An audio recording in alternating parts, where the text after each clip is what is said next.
Okay, I'm back today, live from Bisbee, Arizona, to give us our daily collective human spread. Okay, tapping into the energies of today. Go ahead and light the candle.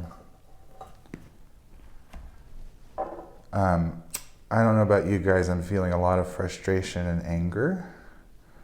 I don't think it's mine necessarily. Some of it is, but I think it's bigger than that.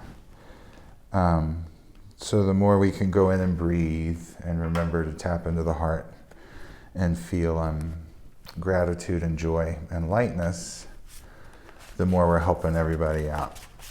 Start with yourself and push it outward, right?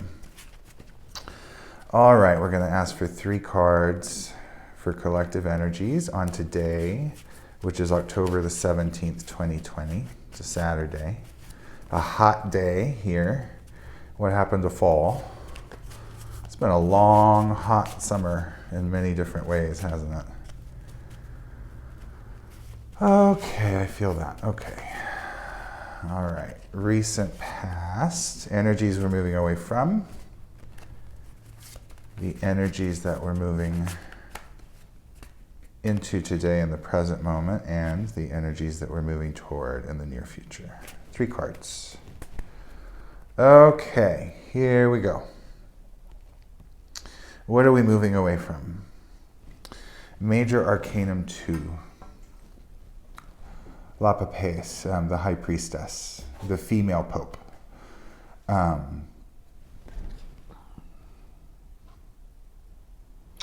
2 is the number of balance, duality, and partnership. It's also, pardon me. It's also 2 is the number of the Divine Mother, the feminine. The 1 is the father, the 2 is the mother. 3 is the child that comes after the union of the mother and the father. So she represents the Divine Mother. I also like to think that the High Priestess resembles the aspect of yourself that never lost its connection to God. You can see that her face and her hands, making that triangle, the Trinity, are all white. And the color white resembles purity in the Marseille Tarot. White light contains all the frequencies of all the other colors within it. So this is the part of yourself that when you incarnated into a physical body, never lost that connection to God. It never got hurt. It never got, abused. So this is a calling to tap into your inner child, your inner purity, and connect with purity to spirit. She holds this holy book, which is flesh-colored, with her white hands of purity. So this is the purity touching the physical world. And it could represent reading information, reading spiritual information, that puts you in touch with this aspect of yourself. Tapping into spirit in the physical world. You can see that she's heavily clothed. If anything, she's wearing too many clothes, right? She's very covered, protected. She's kind of feels the need to protect herself. She's looking at the past. She has the same crown as the Pope, Major Arcanum 5, this very large and active. You're very tuned into cosmic information. But she feels a bit restricted. I feel like she could loosen up a little bit. She has a beautiful mixture of the red and the blue, meaning there's a balance between the masculine and feminine principles between herself. And there's plenty of green in the card. So there's that rebirth, that emergence of an aspect of yourself. Now, you can see around her, she has all of this spirituality and the color of fulfillment, putting what you've learned into action. All this blue spirit all around her head, but this habit around her face that's flesh-colored. And the word habit, look at that. It could be bad habits, but the literal term of the habit that she wears under her hat, it could be the physical world blocking her peripheral vision, and if only she could peel back that 3rd dimensional layer, she has all of this spiritual energy around her that's always available to her. She's also guarding the cosmic egg. This is as exposed as the egg ever is, and it dots the major arcanum. The egg is also white, it's pure. You have to carry it with you through a lifetime and nurture it. And if you carry it all the way to the end, it hatches. It's different for everyone what this egg represents, but to me, it's the gift that your soul gives yourself. The gift your soul gives yourself in a lifetime. An acquired talent or skill or a vanquishing of a karmic pattern.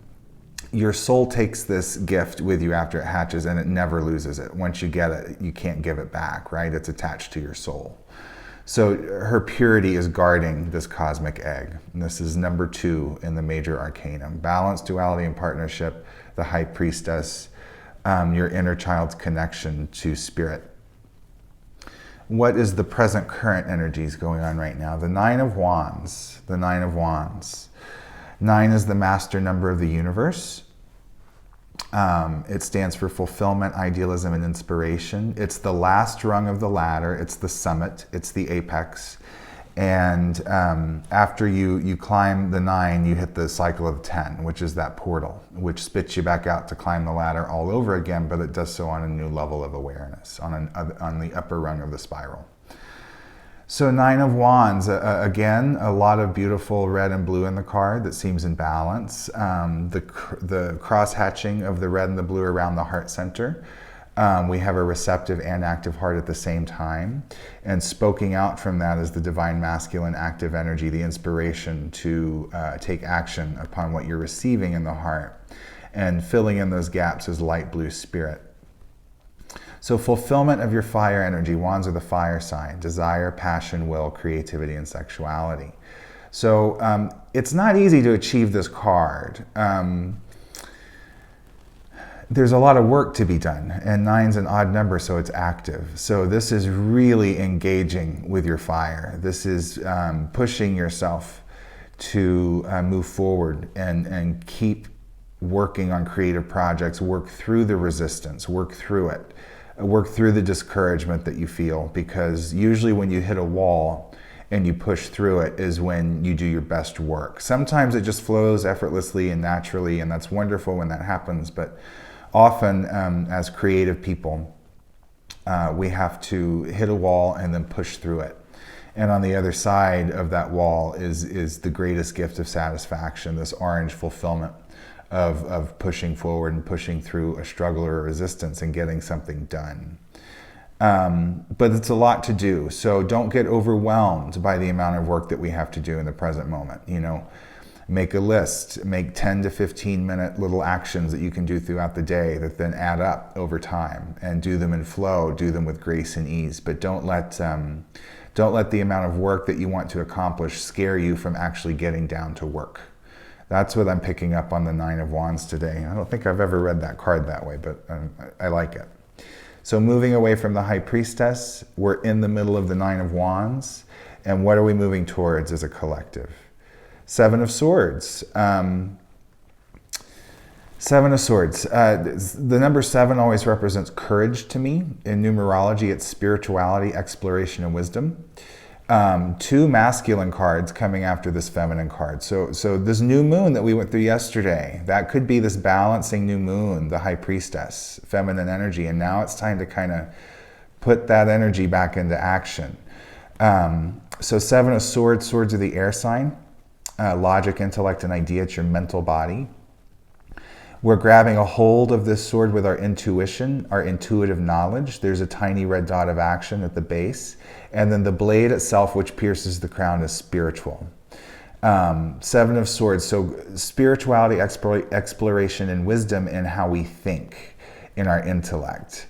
So the courage to dive into spiritual information, the courage to absorb more, to think differently, to think outside of the box with a spiritual heart. Stability is coming, these 4 flowers, 5 leaves of light blue spirit, and then all the ingredients for orange, putting what we've learned into action. And inside of this, you can see the little orange centers, which is that fulfillment of blending what we've learned and putting it into action. On the shadow side of Seven of Swords in modern decks, it can represent betrayal. So that's maybe just something to look out for. I'm getting way more the positive aspect of the card, which is grabbing a hold intuitively and being courageous in the way we think, standing up for our spiritual beliefs, not being able to be shaken down from what we feel from pressure, from society, social pressure. Makes sense to me. Makes a lot of sense to me. That's our daily spread for today, 10/17/2020. I hope it resonates with all of you out there. Thank you for watching and all that stuff. And I'll be back tomorrow. Blessings.